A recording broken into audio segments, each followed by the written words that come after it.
Hello everyone, स्वागत है हमारे यूट्यूब चैनल दिनेश कुमार पर। आज एक और क्लास के साथ आप लोगों के साथ हूँ। Chapter number 4 exercise 4.3। इसके पहले के वाले क्लास में हमने क्वेश्चन नंबर 2 तक कर लिया था, पहला और दूसरा क्वेश्चन नंबर कर लिया था, जिसमें कि हमने सीखा था कि द्विघात सूत्र से कैसे द्विघात समीकरण को हल किया जा सकता है, उसके मूल कैसे निकाले जा सकते हैं, और पूर्ण वर्ग बनाने की विधि से कैसे द्विघात समीकरण के मूल निकाले जा सकते हैं। तो ये दो विधि हमने पहले और दूसरे क्वेश्चन में सीखा। ये क्वेश्चन नंबर 3 है। इसमें सिंपल सा कह रहा है कि निम्न समीकरणों के मूल ज्ञात कीजिए। मूल ज्ञात करने को कहा है। इसमें ऐसा कुछ नहीं कहा कि गुणनखंड विधि से निकालिए, द्विघात फार्मूला से निकालिए, या फिर पूर्ण वर्ग बनाने की विधि से निकालिए। आप चाहें तो ऐसे क्वेश्चंस को किसी भी विधि से बना सकते हैं, जिस विधि से भी आपको आसानी लगे उस विधि से बना सकते हैं। क्योंकि हम लोग इस चैप्टर में द्विघाती फार्मूला को पढ़ रहे हैं, क्वाड्रेटिक फार्मूला को पढ़ रहे हैं, इसलिए हम लोग इस चैप्टर में ज़्यादातर क्वेश्चन के हल हम लोग द्विघाती फार्मूला से निकालेंगे और गुणनखंड विधि से निकालेंगे। दो विधियों से इस चैप्टर में हम लोग मूल निकालेंगे। क्वेश्चन नंबर 3 में दो क्वेश्चन है। पहला क्वेश्चन ये दिया हुआ है कि x माइनस 1/x बराबर 3, जहाँ x 0 के बराबर नहीं है। x 0 के बराबर नहीं है, ऐसा किस लिए दिया हुआ कि अगर ये 0 x का वैल्यू अगर 0 हो जाता तो ये समीकरण ही खत्म हो जाता, द्विघात समीकरण होता ही नहीं। क्योंकि ये 0 हो जाता, ये 0 हो जाता, तो क्या बचता, -1 = 3। तो x अगर 0 हो जाएगा तो ये द्विघात समीकरण नहीं रहेगा। इसलिए क्वेश्चन में दे दिया है कि x does not equal to 0। इससे कोई लेना देना है नहीं, बस ये आपको देखने के लिए लिया गया कि x का वैल्यू 0 नहीं हो सकता। अब आप इसके मूल ज्ञात करने के लिए कहा है, तो पहले तो हमको इसको द्विघात समीकरण बनाना पड़ेगा, क्योंकि द्विघात समीकरण तो ये अभी है ही नहीं। द्विघात समीकरण बनाने के लिए इसको क्या करेंगे, पहले हल लिखेंगे, इनका एलसीएम लेंगे। तो इनका एलसीएम क्या होगा, x और 1 का एलसीएम x हो जाएगा। x से इसमें x में मल्टीप्लाई होगा तो x² हो जाएगा। ये -1 ज्यों का त्यों रह जाएगा, = 3, ऐसा होगा। अब इसको आप ऐसा लिख सकते हैं हम लोग। अब इसको हम लोग क्रॉस मल्टीप्लाई करेंगे, ठीक है ना। क्रॉस मल्टीप्लाई, इससे इसमें गुना हो जाएगा और इससे इसमें गुना हो जाएगा। तो इससे इसमें गुना होगा तो इसका कोई वैल्यू चेंज होगा नहीं, क्योंकि 1 से अगर किसी भी संख्या में गुना करते हैं, किसी भी वेरिएबल में गुना करते हैं, तो वो वैल्यू ज्यों का त्यों रह जाता है। तो 1 से इसमें गुना करेंगे तो ये रह जाएगा x² - 1, और ये 3 से इसमें गुना होगा तो 3 × x बराबर 3x हो जाएगा, ऐसा हो जाएगा। अब आप देख सकते हैं, इसको अगर हम इस तरफ ले आए, ये RHS में है, LHS में ले आए, लेफ्ट साइड में ले आए, तो क्या होगा, x², ये वाला 3x को इधर ले आएंगे तो माइनस हो जाएगा, -3x, और ये 1 ऑलरेडी है ही है इधर, तो ऐसा लिख सकते हैं ना। इधर क्या बचेगा, 0 बच जाएगा, क्योंकि ये 3x था, इसको हम राइट साइड से लेफ्ट साइड में लेके चले गए। अब ये हमारा द्विघात समीकरण आ गया। अगर ये द्विघात समीकरण आ गया है तो अब इसको हम लोग किसी भी विधि से इसके मूल निकाल सकते हैं। गुणनखंड विधि से भी निकाल सकते हैं, इसको गुणनखंड करके भी निकाला जा सकता है। दूसरा पूर्ण वर्ग विधि से भी निकाला जा सकता है, जो कि एक मुश्किल सा विधि है। तीसरा है विविक्तकर विधि, मतलब द्विघात फार्मूला विधि। द्विघात सूत्र के विधि से भी हम लोग निकाल सकते हैं। तो हम लोग इसको द्विघात सूत्र से ही इसका मूल निकालेंगे। अब यहाँ से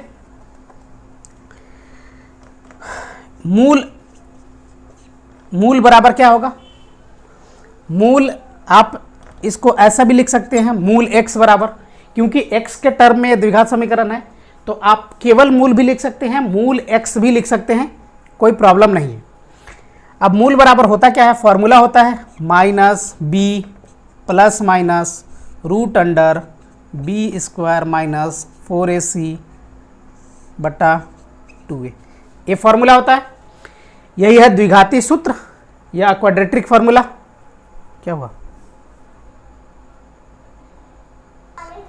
तो ये हमारा द्विघाती सूत्र है, -b ± √b² - 4ac। आप ये कह रहे होंगे कि यहाँ d क्यों नहीं चेक किया, b² - 4ac इज ग्रेटर या इक्वल देन 0 चेक नहीं किया। ये 0 चेक इसलिए नहीं किया क्योंकि मूल ज्ञात करने के लिए क्वेश्चन में डायरेक्ट कहा है।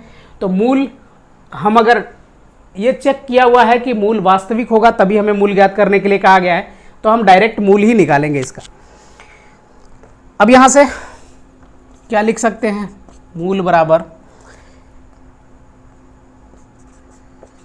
Minus B. बी क्या है, बी है -3 plus minus root under B square, तो -3 का स्क्वायर माइनस 4 गुना ए क्या है 1 गुना सी क्या है -1, ये ऐसा है बटा 2 गुना 1, 2a होता है फॉर्मूला में, तो 2 गुना 1। अब यहाँ से आप देख सकते हैं इसको हल करेंगे तो ये हो जाएगा माइनस माइनस प्लस 3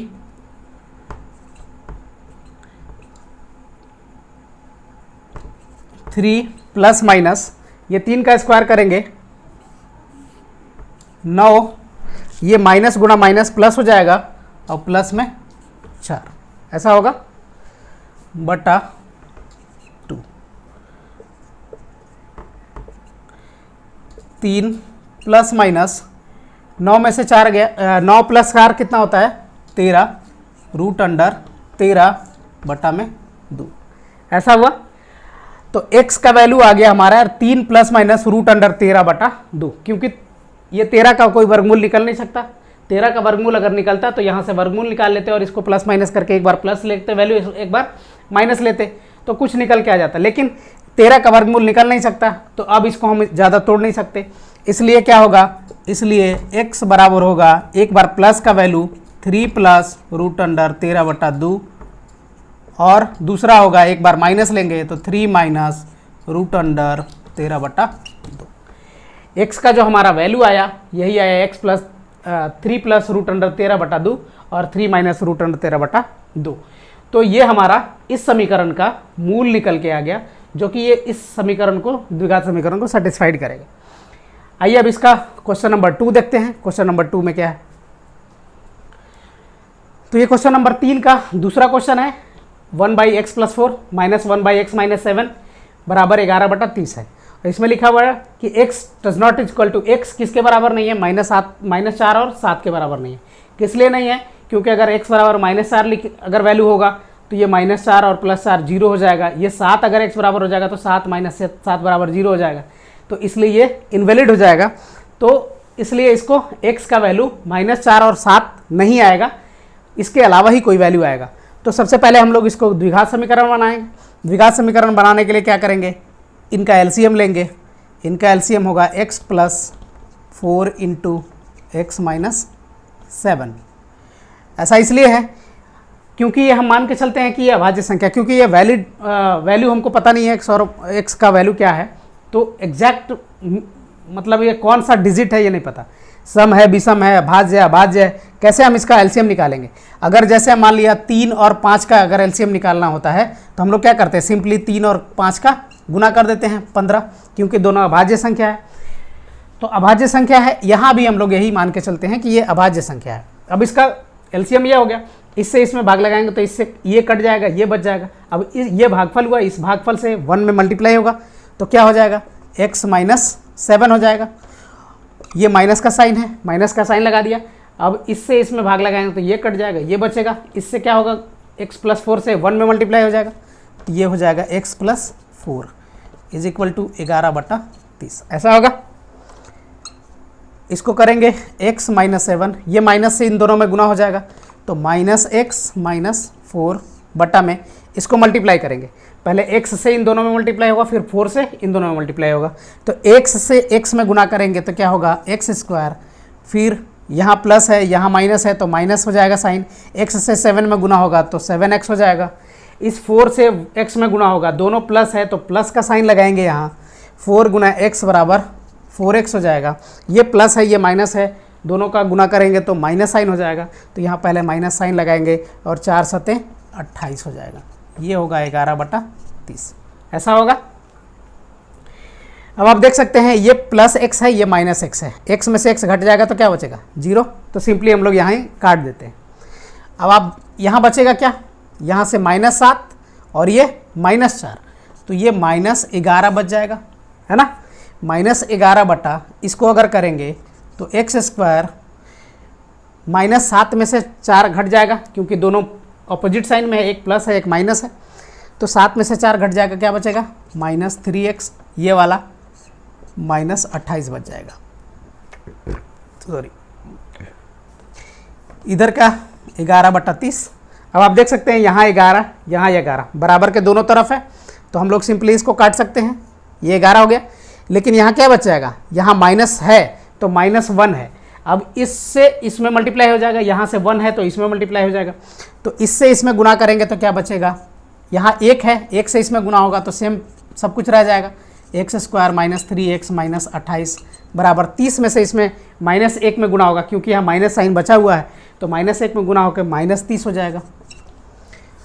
अब क्या करेंगे, इस 30 को हम लोग इस तरफ ले आएंगे तो क्या होगा, x² -3x, ये 30 इधर आके प्लस हो जाएगा और ये 28 पहले से माइनस में है तो +30 में से -28 घट जाएगा, तो कितना बचेगा, +2 बचेगा, तो यहाँ से हम लोग लिख दिए +2।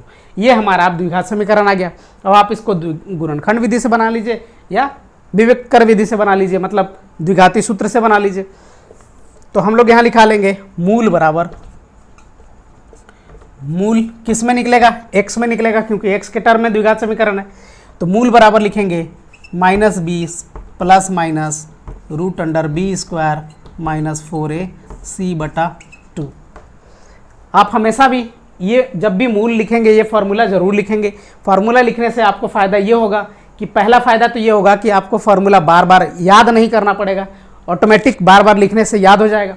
दूसरा फ़ायदा ये होगा कि जब भी आपका एग्जामिनर कोई कॉपी चेक करेगा तो ये देखेगा कि हाँ इसने फार्मूला लिख के बनाया है, किस बेस पे किस फार्मूला से बनाया है क्वेश्चन को, तो ये कन्वीनियंस होगा उनके लिए और आपको जज करने में अच्छा, कॉपी जांच करने में अच्छे नंबर मिलेंगे आपको।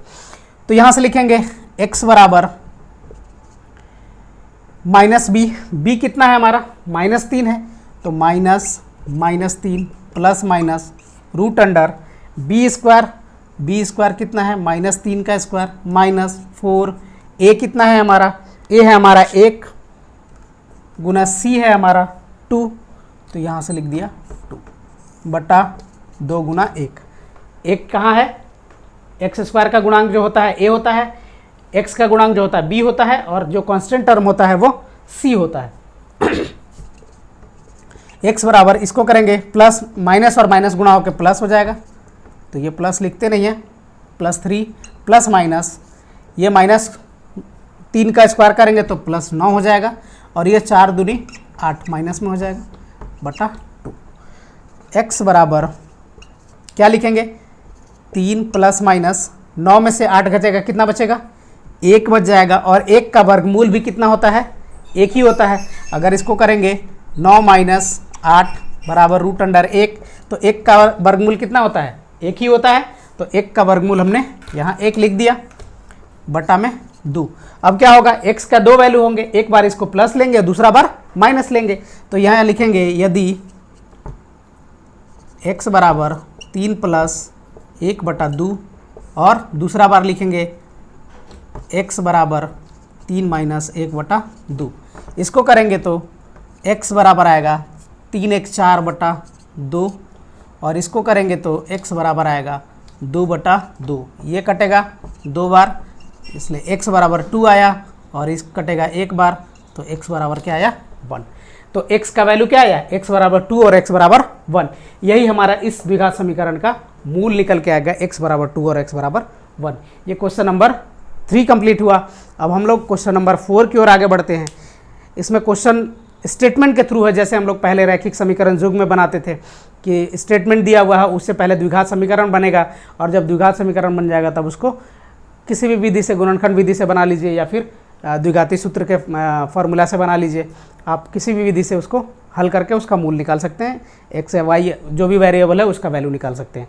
तो आइए क्वेश्चन नंबर 4 देखते हैं। क्वेश्चन नंबर 4 है कि 3 वर्ष पूर्व रहमान की आयु वर्षों में का व्युत्क्रम और अब से 5 वर्ष पश्चात आयु के व्युत्क्रम का योग 1/3 है, उसकी वर्तमान आयु ज्ञात करना है। आयु पर आधारित हम लोगों ने क्वेश्चन रैखिक युग्म समीकरण युग्म में भी किया था, बहुपद में भी किया था, अब यहाँ आया द्विघात समीकरण में। तो पहले भी मैंने बताया है कि ये व्युत्क्रम का मतलब क्या होता है, व्युत्क्रम का मतलब होता है उल्टा। अगर 1 है समझ में नहीं आएगा। अगर मान लेते हैं कोई संख्या 2 है तो 2 का व्युत्क्रम क्या होता है 1/2। 3 है तो 3 का व्युत्क्रम क्या होगा 1/3। ऐसे इसको व्युत्क्रम उल्टा बोलते हैं, है ना। व्युत्क्रम का मतलब होता है उल्टा। अब ये कह रहा है कि 3 वर्ष पूर्व, अब 3 वर्ष पूर्व और 5 वर्ष पश्चात पूर्व की आयु निकालने के लिए क्या करते थे, वर्तमान आयु से जितना वर्ष पूर्व कह रहा है उसको उतना वर्ष को घटा देते थे तो पूर्व की आयु निकलती है। अगर पश्चात की आयु निकालना है तो जितना वर्ष पश्चात कह रहा है उसको वर्तमान आयु में जोड़ देते थे, तो वो 5 वर्ष पूर्व या 10 वर्ष पश्चात 5 वर्ष पश्चात या 10 वर्ष पश्चात की आयु निकल के आ जाती थी। तो यहाँ हम लोग सबसे पहले तो ये मानेंगे कि उसकी वर्तमान आयु निकालना है, तो हम लोग यही मान लेंगे कि उसकी वर्तमान आयु मान लिया कि x है, तो लिखेंगे माना कि रहमान की वर्तमान आयु x वर्ष है। ठीक है, x वर्ष है। अब कह रहा है कि 3 वर्ष पूर्व उसकी आयु, है ना, 3 वर्ष पूर्व उसकी आयु और 5 वर्ष पश्चात उसकी आयु, तो दोनों निकाल लेंगे। तो लिखेंगे 3 वर्ष पूर्व रहमान की आयु। पूर्व की आयु निकालने के लिए क्या करते हैं, वर्तमान आयु में से 3 घटा देंगे, क्योंकि अभी अगर मान लेते हैं किसी का आयु 10 वर्ष है तो 3 साल पहले कितना होगा, 3 साल पहले उसमें 10 में से 3 घटा देंगे 7 साल होगा। तो यहाँ से अगर अभी वर्तमान आयु इसका x है तो 3 वर्ष पहले इसका आयु कितना होगा, x माइनस 3 वर्ष। ठीक है, 3 वर्ष पूर्व निकल लिया। अब कह रहा है कि 5 वर्ष पश्चात उसकी आयु, तो यहाँ लिखेंगे 5 वर्ष पश्चात रहमान की आयु बराबर कितना होगा। बाद का आयु निकालने के लिए क्या करते हैं, अगर अभी किसी का आयु 10 साल है, 5 साल बाद उसका कितना आयु होगा, तो 5 साल उसमें जुड़ जाएगा। तो अब से अभी अगर वर्तमान आयु x है तो 5 साल बाद कितना होगा, x + 5 हो जाएगा। तो यहाँ लिखेंगे x + 5 वर्ष।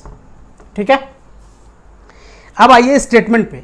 ये तो हो गया, दिया हुआ है इतना, हमको हिंट्स के लिए दिया हुआ है। अब स्टेटमेंट क्या कह रहा है कि 3 वर्ष पूर्व रहमान की आयु का व्युत्क्रम, व्युत्क्रम का मतलब होता है, अभी आपको बताया मैंने कि उल्टा। अगर ये x माइनस 3 है तो इसका उल्टा होगा 1/x माइनस 3। अगर ये x + 5 है तो इसका उल्टा होगा 1/x + 5। ऐसा होगा, यही है हमारा व्युत्क्रम। इसी को व्युत्क्रम बोलते हैं, उसका व्युत्क्रम ऐसा ही निकलता है। ठीक है, तो यहाँ प्रश्न से लिखेंगे हम लोग, प्रश्न से 3 वर्ष पूर्व की आयु का व्युत्क्रम और 5 वर्ष पश्चात आयु का व्युत्क्रम का योग है, दोनों का योग। 3 वर्ष पूर्व आयु का व्युत्क्रम, इसका व्युत्क्रम कितना होगा 1/x माइनस 3 प्लस योग कह रहा है, योग कह रहा है, और इसका व्युत्क्रम होगा 1/x + 5 बराबर कितना है, दोनों का योगफल कितना है 1/3 है। ऐसा है, यही आपका स्टेटमेंट है। इस स्टेटमेंट के थ्रू, ये इस कथन के थ्रू हमारा द्विघात समीकरण निकल के आएगा, जिसका हमको मूल निकालेंगे, वही हमारा रहमान की वर्तमान आयु निकल के आएगी। अब यहाँ से देखते हैं इन दोनों का एलसीएम क्या होगा, x - 3 और x + 5। इससे इसमें भाग लगाएंगे, ये बच जाएगा, इससे इसमें गुना होगा 1 में, तो x + 5 हो जाएगा। ये प्लस है, इस 1 से इसमें गुना हो जाएगा, तो हो जाएगा x - 3 बराबर हो जाएगा 1/3।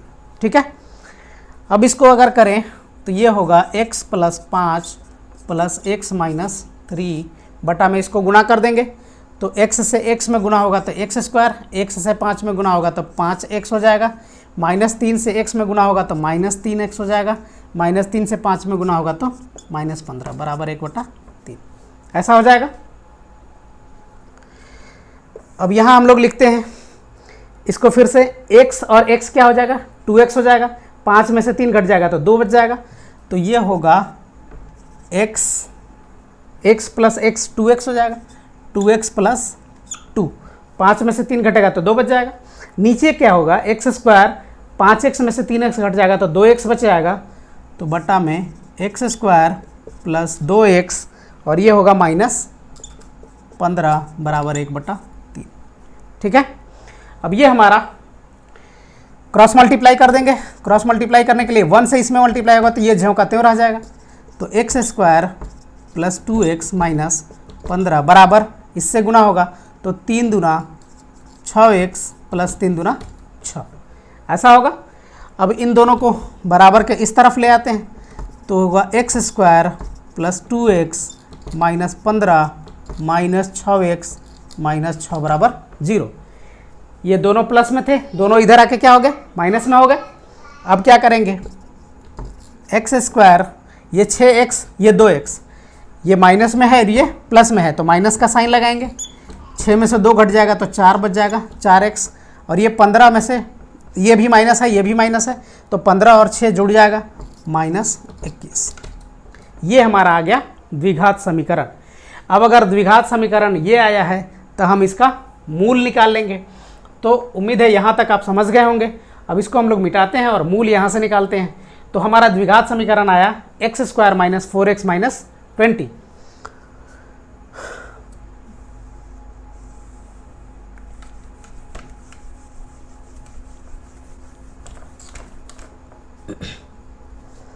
अब लिखेंगे यहाँ से मूल बराबर -b plus minus √b² minus 4ac बटा 2a।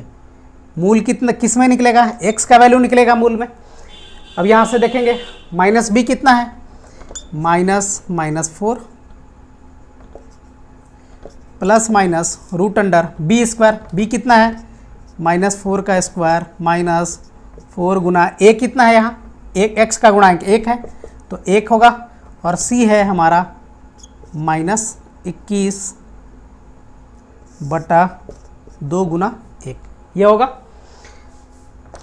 यहाँ से लिखेंगे x बराबर, ये माइनस और माइनस गुना होकर प्लस हो जाएगा, प्लस माइनस 4 चौका 16 और 21 चौ 84, 21 और 4 गुना करेंगे प्लस हो जाएगा 21 चौ 84 बट्टा में 2, ऐसा होगा।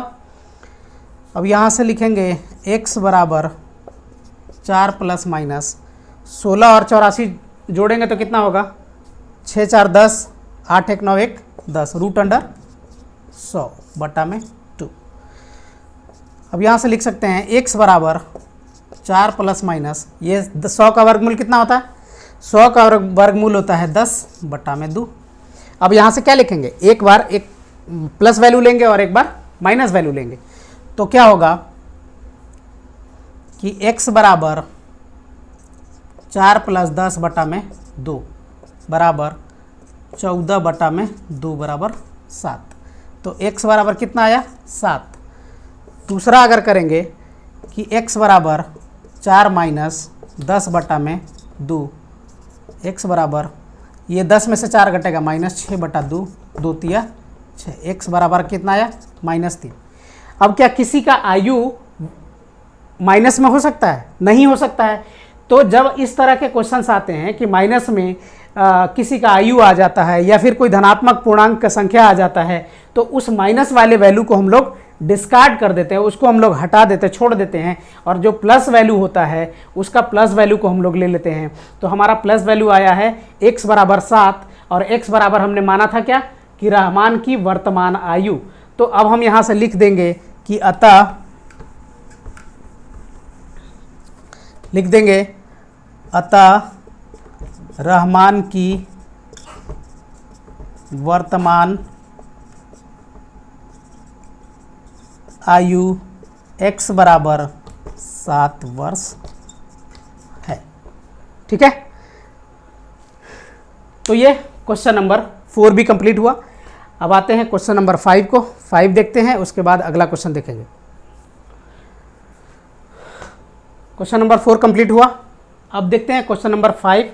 क्वेश्चन नंबर 5 में क्या है कि एक क्लास टेस्ट में शेफाली के गणित और अंग्रेजी में प्राप्त किए अंकों का योग है 30, है ना। जितना गणित में प्राप्त किया और जितना अंग्रेजी में प्राप्त किया, दोनों के अंकों का योगफल जो होता है वो 30 दिया हुआ है। यदि उसको गणित में 2 अंक अधिक, है ना, जितना भी मिला होगा 10 12 15 जो भी मिला होगा, अब कह रहा है कि यदि उसको 2 अंक अधिक मिलते गणित में और अंग्रेजी में 3 अंक कम मिलते तो उनके अंकों का जो गुणनफल होता वो 210 होता। अगर ऐसा मान लेते हैं कि दोनों का अंक है, मान लिए मैथ प्लस इंग्लिश, इन दोनों को मिला के है 30 है ना। अब कह रहा है कि मैथ में अगर 2 नंबर कम मिले होते, है ना, 2 नंबर अधिक मिले होते और अंग्रेजी में 3 नंबर कम मिले होते तो इन दोनों का जो गुणनफल होता वो 210 होता। यही है इस क्वेश्चन का मेन थीम और इसी पे हम लोग बनाएंगे और आगे देखेंगे कि क्या आता है।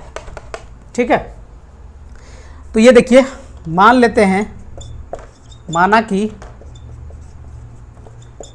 गणित में प्राप्त अंक x है। ठीक है, गणित में प्राप्त अंक x है।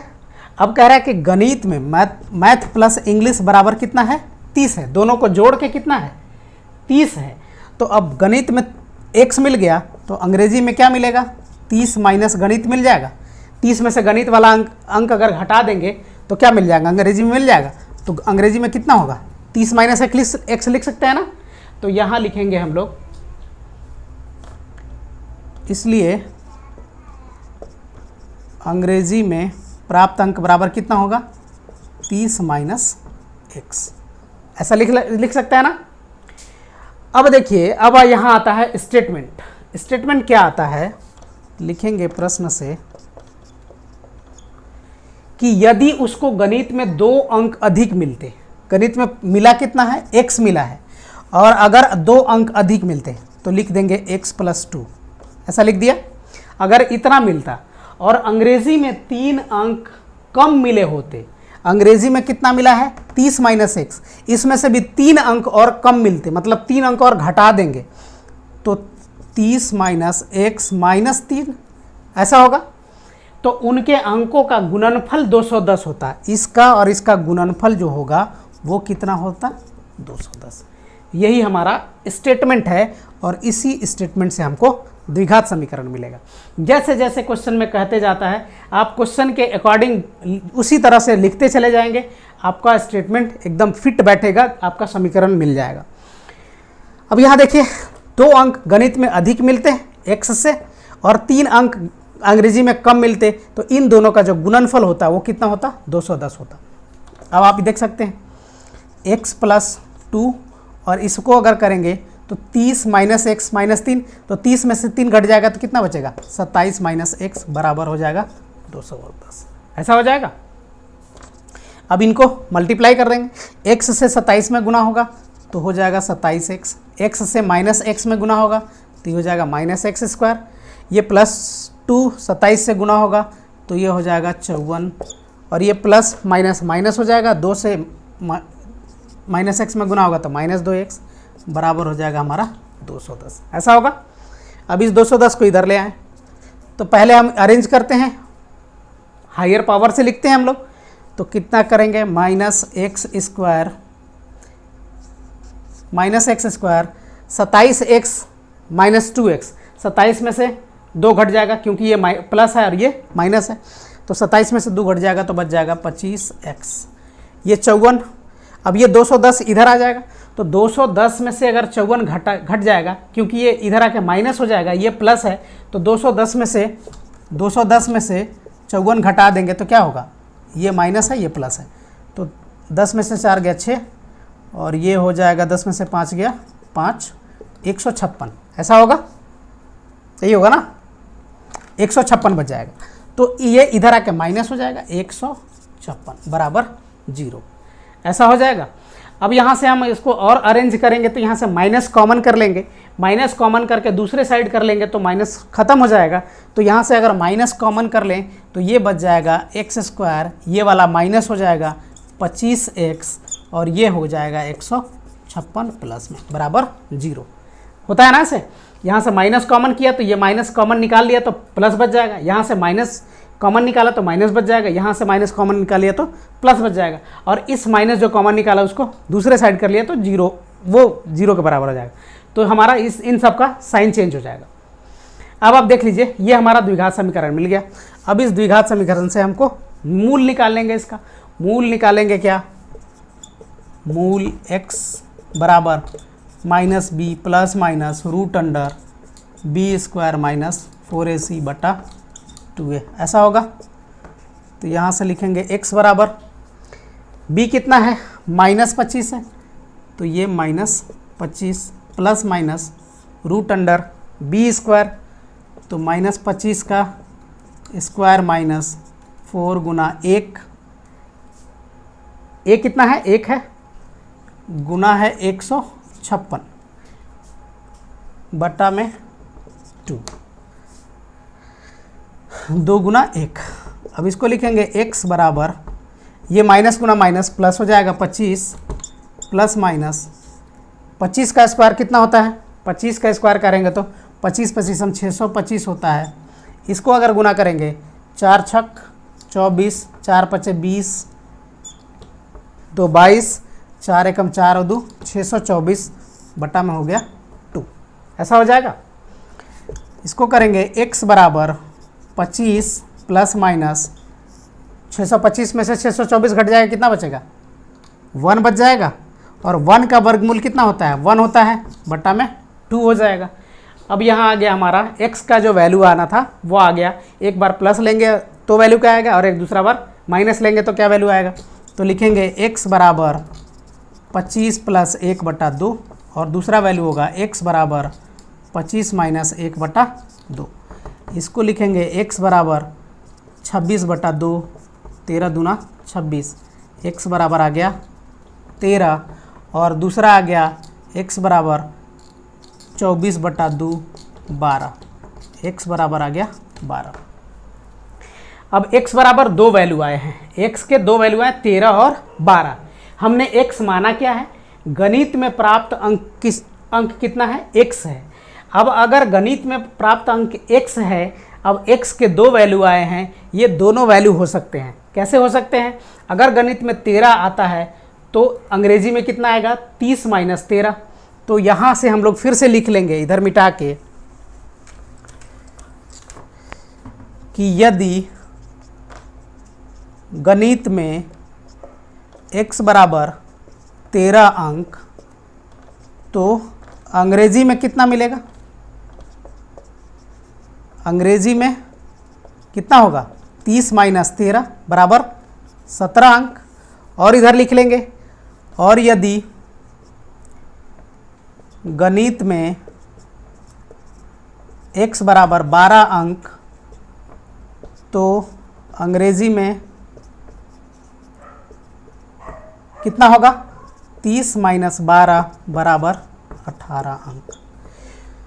ये दोनों ही आंसर वैलिड हैं। x बराबर 13 मानेंगे तो गणित में अंक अगर 13 मानते हैं तो अंग्रेजी में अंक आएगा 17, और गणित में अंक 12 मानते हैं तो अंग्रेजी में आएगा अंक 18। तो आप दोनों ही आंसर लिख सकते हैं कि गणित में 13 या 12 तथा अंग्रेजी में 17 या 18 अंक, यही आपका फाइनल आंसर होगा। ठीक है, इस तरह से आपको निकालना पड़ेगा। x का वैल्यू दोनों निकाल लिया, x का वैल्यू आया 13 और 12। x का वैल्यू आने के बाद अब लिखेंगे कि यदि गणित में हमने x माना है तो अंग्रेजी में कितना आएगा, 17 आएगा, और अगर गणित में x मान रहे हैं 12 तो अंग्रेजी में कितना आएगा, 30 माइनस 12 बराबर 18। तो दोनों ही वैल्यू एकदम वैलिड है। गणित में 13 भी आ सकता है, 12 भी आ सकता है, और अंग्रेजी में 17 भी आ सकता है, और 18 भी आ सकता है। तो ये हमारा इस तरह से आंसर, इस तरह क्वेश्चन नंबर 5 भी कंप्लीट हुआ। आइए क्वेश्चन नंबर 6 देखते हैं। क्वेश्चन नंबर 6 है। क्वेश्चन नंबर 6 में कह रहा है कि एक आयताकार खेत का विकर्ण, आयताकार खेत है जिसमें लंबाई चौड़ाई लंबाई दोनों के बराबर होते हैं, दोनों आमने सामने की भुजा बराबर होती है, चौड़ाई आमने सामने की भुजा बराबर होती है। तो आयताकार खेत का विकर्ण उसकी छोटी भुजा से 60 मीटर अधिक लंबा है। यदि बड़ी भुजा छोटी भुजा से 30 मीटर अधिक है तो खेत की भुजाएं ज्ञात करिए।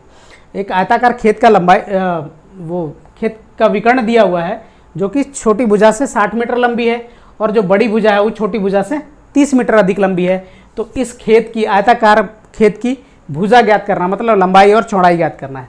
तो सबसे पहले हम लोग देख लेते हैं कि क्या कर सकते हैं। हल लिखेंगे हम लोग, आयताकार खेत बना लें। ये है हमारा आयताकार खेत, है ना। ये होता है लंबाई, बड़ी भुजा मतलब लंबाई, और ये होता है चौड़ाई, ठीक है। और इसका विकर्ण जो होगा ये होता है ना, विकर्ण ये होता है। अब कह रहा है कि एक आयताकार खेत का विकर्ण उसकी छोटी भुजा से 60 मीटर अधिक लंबा है, और जो बड़ी भुजा है छोटी भुजा से 30 मीटर लंबा है। तो इसमें छोटी भुजा कौन होगी? ये वाली होगी छोटी भुजा। तो चौड़ाई बराबर हमने मान लिया x, छोटी भुजा को मान लिया x मान लिया, ये भी x हो जाएगा। चूँकि आयताकार कोई भी क्षेत्र है उसके आमने सामने की भुजाएं बराबर होती, ये और ये भुजा बराबर होगी, ये और ये भुजा बराबर होगी। अब ये x है, तो विकर्ण क्या है? छोटी भुजा से 60 मीटर अधिक है, विकर्ण इसको बोलते हैं। तो ये x प्लस 60 हो जाएगा, ये है विकर्ण।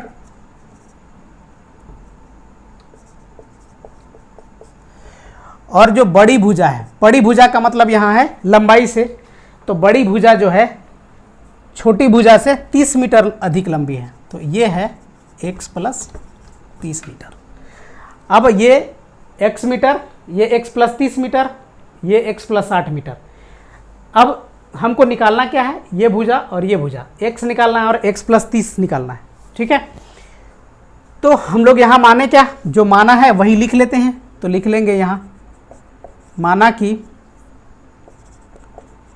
छोटी भुजा की लंबाई बराबर x मीटर है, ठीक है, x मीटर है।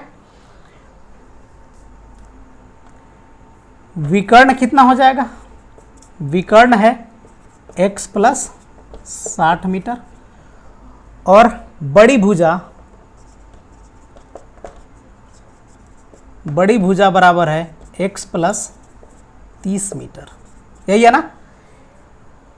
छोटी भुजा से 60 मीटर अधिक लंबा विकर्ण है, और बड़ी भुजा जो है छोटी भुजा से 30 मीटर अधिक लंबा है। तो ये हमारा आ गया। अब एक फार्मूला आप पढ़ते होंगे पाइथागोरस प्रमेय में, कि जो विकर्ण होता है, विकर्ण का स्क्वायर लंब प्लस आधार के स्क्वायर के बराबर होता है। लिखेंगे लंब स्क्वायर प्लस आधार का स्क्वायर बराबर विकर्ण का स्क्वायर, ये होता है ना। पाइथागोरस प्रमेय में ये होता है कि दो छोटी भुजाओं के वर्गों का योग बड़ी भुजा के वर्ग के बराबर होता है, या आधार का स्क्वायर प्लस लंब का स्क्वायर बराबर होता है विकर्ण का स्क्वायर। अब यहाँ लंब है क्या? लंब इसको किसी को भी मान सकते हैं, इसको आधार भी मान सकते हैं, इसको लंब मान सकते हैं, इसको लंब या इसको आधार किसी को भी मान सकते हैं।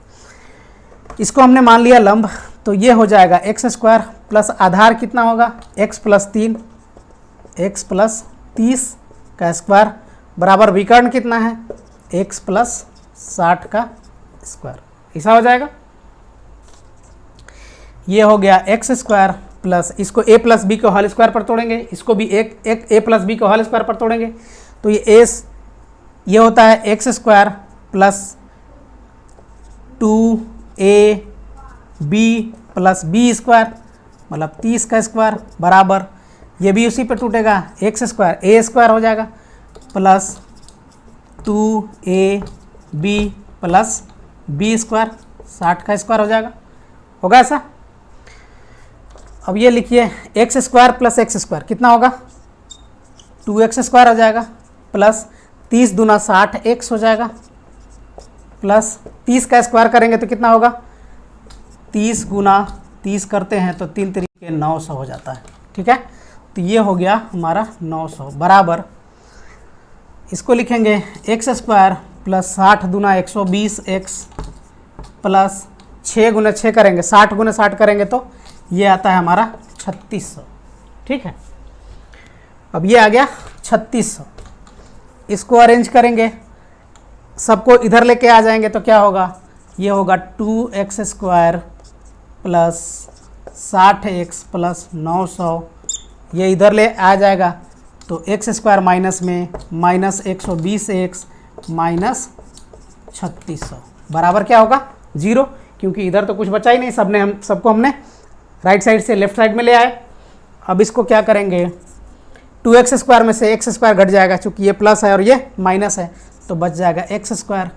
अब यहाँ 60x है और यहाँ 120x है, ये माइनस में है ये प्लस में है तो घट के माइनस हो जाएगा, तो माइनस 60x बच जाएगा, 120 में से 60 घट जाएगा, 120 बचेगा, 60 बचेगा। अब ये 3600 में से 900 घटा देंगे तो 36 में से 9 घटाएंगे तो कितना बचेगा, माइनस में बचेगा, क्योंकि 3600 बड़ा है तो ये हो जाएगा 2700 बराबर हो गया हमारा 0। ये हमारा क्या हुआ, ये हमारा द्विघात समीकरण मिल गया। अब इस द्विघात समीकरण का मूल ज्ञात कर लेंगे, x का वैल्यू आ जाएगा, वही x का वैल्यू को इसमें पुट कर लेंगे तो x का वैल्यू लंबाई आ जाएगा और बड़ी भुजा आएगी x प्लस 30। इसको हम लोग मिटाते हैं और आगे फिर इसको हल करते हैं।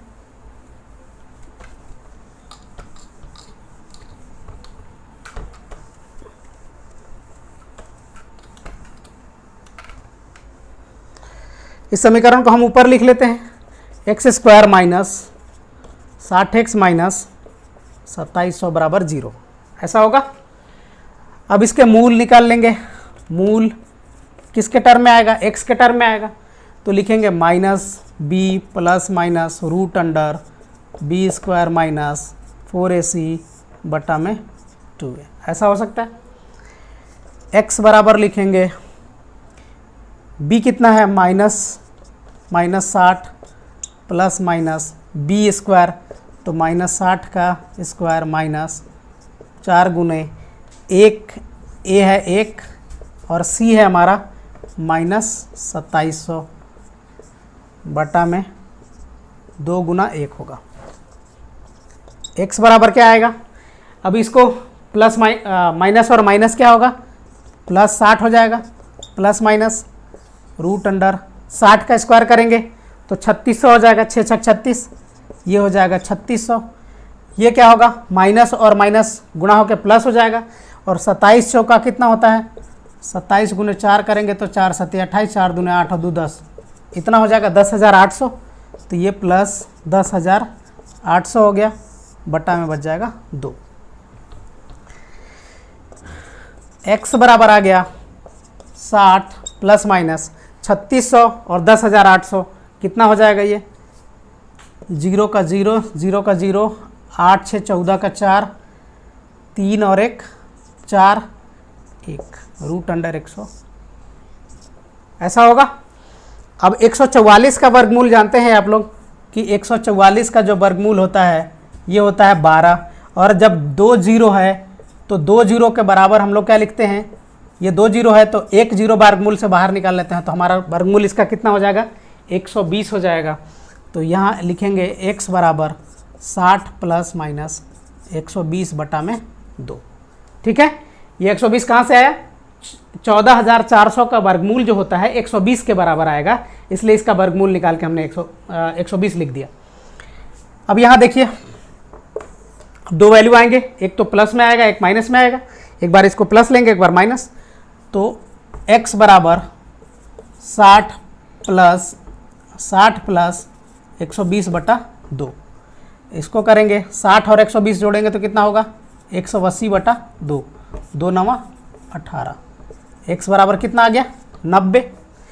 दूसरा बार वैल्यू लिखेंगे x बराबर 60 माइनस 120 बटा में 2, पहले बार में प्लस लिया था 120, अब लिया माइनस, तो 120 में से 60 घटाएंगे तो कितना बचेगा, माइनस 60 बच जाएगा, 2 तिया 6 30, x बराबर कितना आया माइनस 30। तो लंबाई, भुजा की लंबाई चौड़ाई कोई भी होता है माइनस में आ सकता है क्या, माइनस में नहीं आता, इसलिए माइनस का वैल्यू जो होता है उसको हम लोग हटा देते हैं। तो यहाँ से हम लोग क्या लेते हैं, x बराबर 90 लेने पर, ठीक है ना, x बराबर 90 लेने पर, तो हमने x का वैल्यू क्या माना था, छोटी भुजा की लंबाई मानी थी, तो इसलिए लिखेंगे छोटी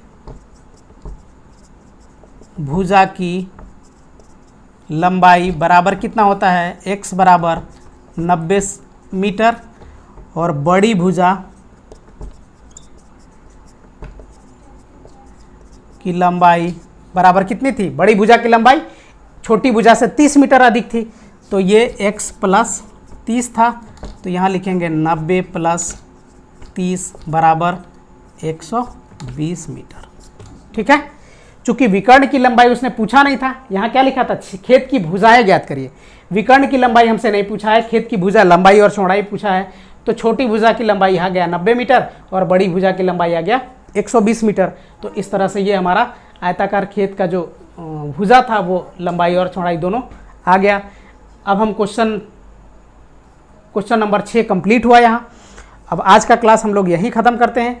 आगे और 5 क्वेश्चन बचे हैं, 5 क्वेश्चन को एक क्लास में और ख़त्म करेंगे। तो अगला क्लास में हमारा ये एक्सरसाइज नंबर 4.3 कंप्लीट हो जाएगा। उसके बाद एक चैप्टर और बचेगा, एक एक्सरसाइज और बचेगा इस चैप्टर नंबर में 4.4 का, उसको हम लोग 1 या 2 क्लास में और ख़त्म करेंगे। तब हमारा द्विघात समीकरण कंप्लीट हो जाएगा और उसके बाद हम लोग आगे के चैप्टर में बढ़ेंगे। इसके पहले के जितने भी वीडियोस हमने डाले हैं, अगर आप हमारे चैनल पे नए हैं तो चैनल पे विज़िट करें और पुराने वीडियोस को देखें। पुराने वीडियोस को देखकर और पीछे के क्लास को आप कवर कर सकते हैं। आप हमारे नए व्यूअर हैं तो हमारे चैनल को सब्सक्राइब कर लें, सब्सक्राइब करके बेल आइकन, ताकि आप तक हमारा जब भी वीडियो अपलोड करें तो आप तक हमारा नोटिफिकेशन पहुंच जाए। तब तक के लिए लेते हैं विदा और मिलते हैं अगले क्लास में।